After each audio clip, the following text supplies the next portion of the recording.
Your feelings do not define you. And I want to unpack in this video what I mean by that.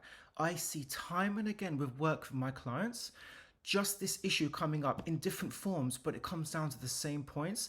And I want to give you all a counselor's insight into this problem and what exactly I mean by your feelings do not define who you are.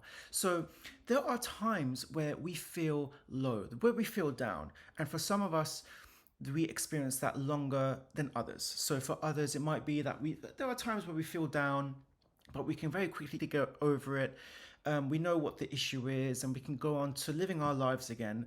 But for most people, certainly in my experience and what I've seen from my clients, there is a prolonged low feeling. It's just like you are in this low and you can't get out, and it continues and continues to the point where you feel you are not capable, you are not loving, you're not caring, you're not capable or confident, you're not smart, you're not successful. So the way we feel really impacts the way we view ourselves. And I want to again emphasize that your feelings do not define you. The emotions that we have and the emotions we experience are simply a response to something that is happening internally or externally, and it results in a shift in our physiological state. And our physiological state also adds to us feeling a certain way. And you might experience an emotion as something that, it could be a thought you're having, it could be what someone else has said, it could be from a situation you're in. But the fact is that emotions are what allow us to experience life to its fullest, both the good times and the bad times.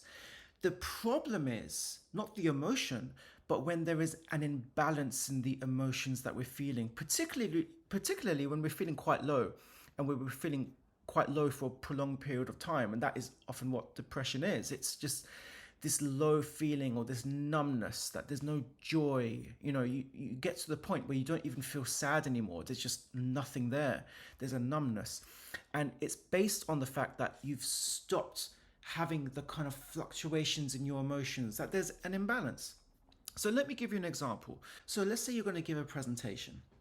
There's someone going to give a presentation. Her name is Sarah. Sarah is feeling really nervous. Now thoughts start coming in. She has a colleague of 100 people in the other room waiting for her to give her presentation, and she's standing outside the door about to go in, but she's feeling nervous. And thoughts start coming in. I don't deserve to be here. What are they doing listening to me? I don't know what I'm talking about. Why am I so nervous? God, I've been thinking about this for days and I still can't get over my nerves. It means I don't belong here. It means I'm not capable. So you start to find the reasons to justify why you feel a certain way, especially when the way you feel has been going on for so long. This is why people who experience depression and high levels of anxiety start to doubt themselves, because it's the only way they can really process and make sense of why they feel that way for so long. And so when you start doubting yourself, you start to find reasons why you feel that way. And then that comes across to others and they start perceiving you in the same way. And then that provides confirmation and evidence that, yes, you are indeed not capable or not able, because now you have other people treating you that way. So it becomes a vicious cycle where, from based on how you feel and what you thought about yourself, you're now projecting that onto the world and you're getting that response and feedback to that image you're portraying. So this is a vicious cycle. So essentially what you want to do is break the cycle. And you can think about last time you experienced something similar, where you felt low about yourself, you felt numb, you couldn't explain why. The feeling can overtake you and be overwhelming and just impact everything. It impacts how you present to the world. And I know some of you watching this may feel that this has been going on for so long, you may feel bombarded by it, and that therefore you feel powerless and helpless. And you feel, what can I do? I am having this thing happen to me where I'm feeling low, I'm feeling burdened, and I cannot overcome it.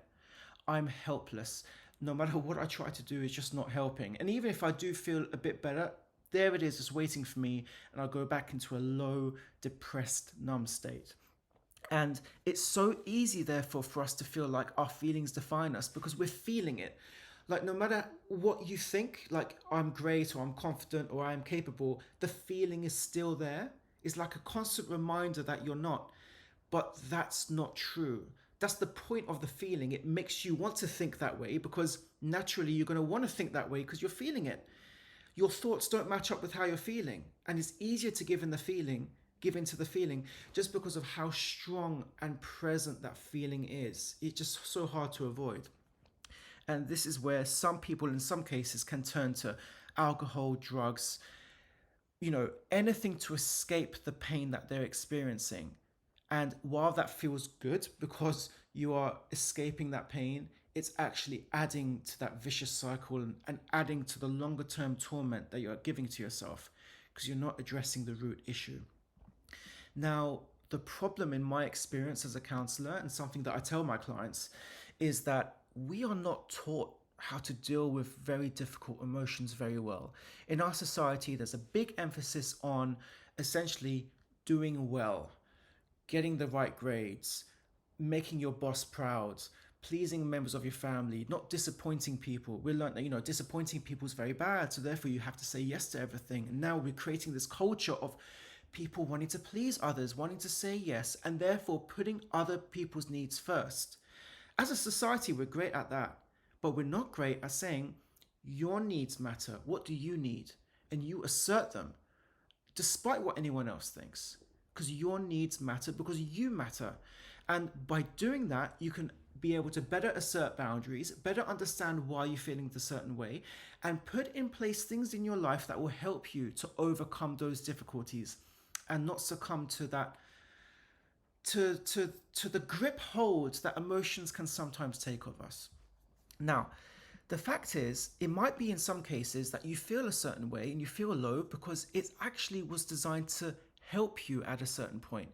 It could be in your childhood, you had a particularly difficult or traumatic childhood, you found it quite stressful. And so as a result, your body developed this kind of defense mechanism of just say yes to things, say yes to people in order to prevent potential abuse from happening, in order to prevent you from being abused or, not wanting to disappoint people, because as a child, getting that reaction of the fact that you've disappointed someone is actually quite terrifying. So pleasing them feels much safer. But in doing that, you learn to put the other person first.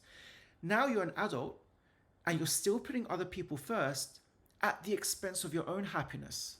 And often at times this will heighten your anxiety and heighten your misery because you're thinking, oh God, did I do enough? Did I please them enough? I should do more. All the while you're ignoring one very important point, which is how you're feeling.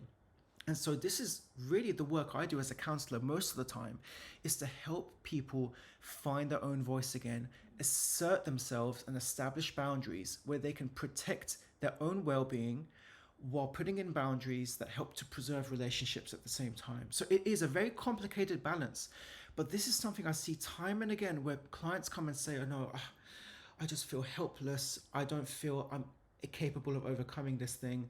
And I say to them that your feelings do not define you. The reason you think it defines you is because you're experiencing very powerful feelings and you're looking for logical reasons why you should feel this way. And one of those reasons is that you're not capable of feeling anything else. And it's simply not true. The first step is to become aware of the emotion and the impact that that emotion has over you. Start with the awareness. Now, here's the tricky thing. The awareness itself is not enough to get rid of that emotion. And herein lies the rub. This is where it's very difficult for a lot of people because they think, well, if I understand why I'm feeling a certain way, surely then I'll have more control and power over it and I'll start to feel better. And it's not true. It's not always the case, certainly. That emotion will still stay because it doesn't know the difference between you're thinking great things about yourself or bad things about yourself. It's there. It was there for a reason. So you have to learn almost to live with this thing and start to really refocus your attention away from the negative feeling that you've been having and assert yourself more. Understand why the feeling is there, but you have to still consciously choose to refocus your attention on what you are capable of doing through action most times. And what you will notice over time is it becomes easier to live with this emotion and you start to take the power away from it. So it's not like it starts going, it's actually there, but the impact that it has reduces as you're able to better refocus your attention, as you're able to express yourself through journaling, through mindfulness. These are tools that are weapons against the negative feelings that you're having, and over time is very impactful. Another really tricky thing is that it's not an overnight process. So it's not like you're going to do some journaling and meditate and then the next day you feel great. It's not the case. And that's why it's so difficult and why people relapse and go back to this negative feeling, because it's so ever present. But with taking it one day at a time, developing a toolkit where you're able to actively combat the feeling that you're having. And the toolkits are going to be for another video, because that requires and deserves another video in its own. You will be able to better overcome any negative emotions that you're experiencing, and you will learn in time that your feelings do not define you. So you might be watching this feeling low, you might be watching this feeling quite depressed, not motivated, quite numb, but that doesn't mean that's who you are. You are so much more than that. But the point is, you're not going to believe that because of the impact your emotion is having on you right now. And with time, with clarity, and this is where counseling comes in, it helps you to develop self-awareness, because you're putting everything that's going on in your head and you're laying it out with another person who is listening to you, who is taking the time to walk you through each of the things that you're discussing, to help for you to develop a clearer mindset and help you to then take the next step, which is to develop the tools you need to overcome and better regulate yourself emotionally.